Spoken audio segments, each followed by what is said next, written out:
So now let us see the variable load test on the single cylinder diesel engine.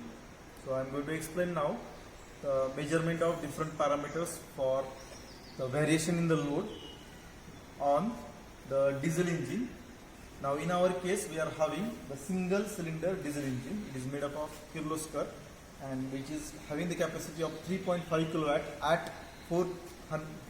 Okay, we are having the constant speed engine. The speed of this engine is maintained constant. How it is maintained constant? We are maintaining it with the help of governor. Okay, so there is a governor which will not allow to change the speed.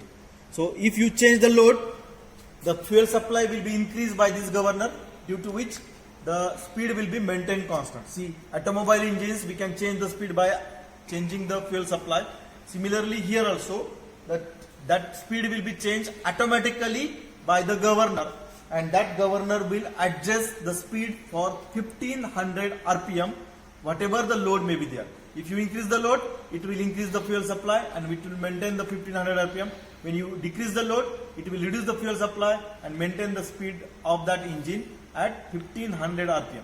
So in this test rig, or we can say that on this test rig, we can't conduct the variable speed test. We have to conduct the variable load test only. Speed will be maintained constant. Now this type of the engines are used for the generators, pumps, where you have to maintain the constant speed. So that type of the engines are there. The different parameters like thermal efficiency, volumetric efficiency, then mechanical efficiency, and heat balance sheet for the different loads conditions. So what we are going to do here now, we will change the load, and as I have discussed that we are having the dynamometer for that. So that will be changed with the help of this knob.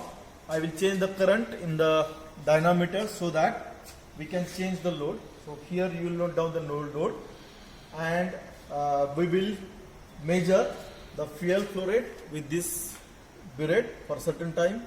You will find out the air flow rate with this manometer. So these three readings will be required for measurement of the different efficiencies. Now for heat balance sheet, what are the readings you required? You required the temperatures of different conditions, and one more point that you should know, that is the flow rate of engine cooling water and the calorimetric water flow rate. Okay, so what is that calorimeter? Let us see that, because I have not explained it for last time. So let us explain it. So see, this is a calorimeter. So what is the purpose of calorimeter?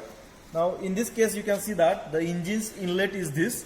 Through this inlet air is going in, and this is actually the valves, and we can see that valve mechanism is fitted here, and that exhaust gases are coming out of this. So exhaust gases are coming out of this. Now we want to measure the mass of exhaust gases and the CP of exhaust gases.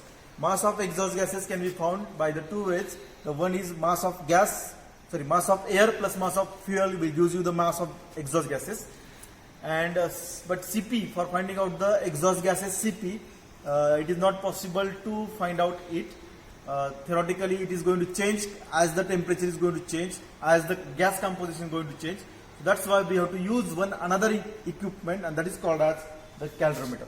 So this water calorimeter is attached to the engine for measurement of the heat content of that exhaust gases.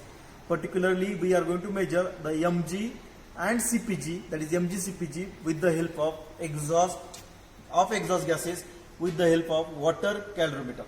Okay, so in this case what is there, that exhaust gases which are coming out of the engine are given to this, and those are given afterwards to the outlet. Here the water is circulated over these exhaust gases.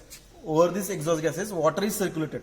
Now that water temperature we are going to measure with the help of these sensors. So you can see that the calorimetric water temperature in, calorimetric water temperature out, that we are going to measure. Okay, so with these two thermometers we will measure it.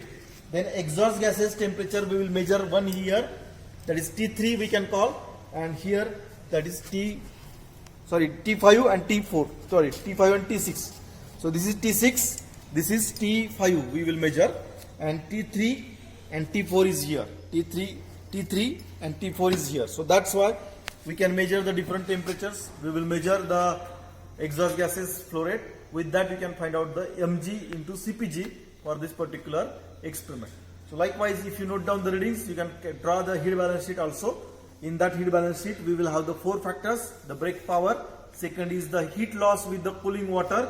For that purpose, we will measure the inlet cooling water temperature, outlet cooling water temperature, and we will measure the third part is there, that is exhaust gases loss with the help of this calorimeter and the temperature sensors, and fourth is there, that is heat loss due to unaccounted losses.